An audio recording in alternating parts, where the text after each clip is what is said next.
Wagi ng Silver Award sa Best Fact-Checking Project category ng 1IFRA Digital Media Awards Asia 2025 ang panata kontra fake news campaign ng GMA Integrated News.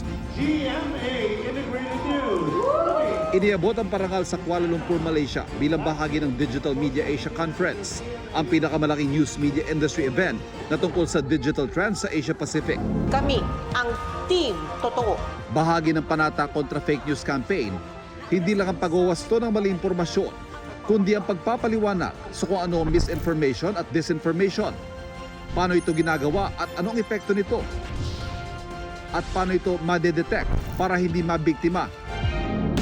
Lalo ngayong eleksyon 2025. Kaysa sa kampanya ng GMA Integrated News, ang 59 na grupo mula sa pinakamalalaking media at academic institution sa bansa. Para sa GMA Integrated News, Ivan Mayrina, nakatutok 24 oras.